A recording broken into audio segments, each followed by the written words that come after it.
విధిరాతను ఎవరూ మార్చలేరు అనడానికి బాలు మీనల పెళ్ళే సాక్ష్యం. మొత్తానికి బాలు మీనల పెళ్ళి జరిగిపోయింది. అయిష్టంగా అయితే పెళ్ళి జరిగింది.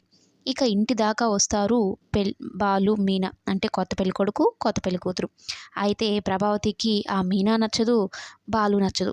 డైరెక్ట్‌గా లోపలికి వెళ్ళిపోతూ ఉంటుంది. సత్యమేమో హారతివ్వు పిల్లలకి అంటే మొత్తానికి మనసు మార్చుకొని హారతయితే ఇవ్వడానికి వస్తుంది. అది చూసి బాలు షాక్ అయిపోతాడు. మా అమ్మేనా అన్నట్టు అంటాడు.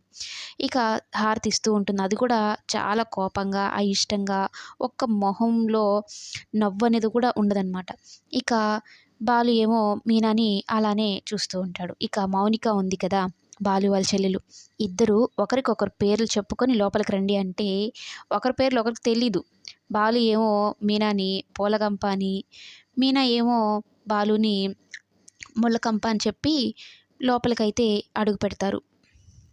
ఇక ఇప్పటి నుంచి మొదలవుతుందండి అసలు కథ. సూపర్‌గా ఉండబోతుంది. నెక్స్ట్ ఏం జరగబోతుందో కమింగ్ ఎపిసోడ్స్‌లో చూద్దాం. Thanks for watching.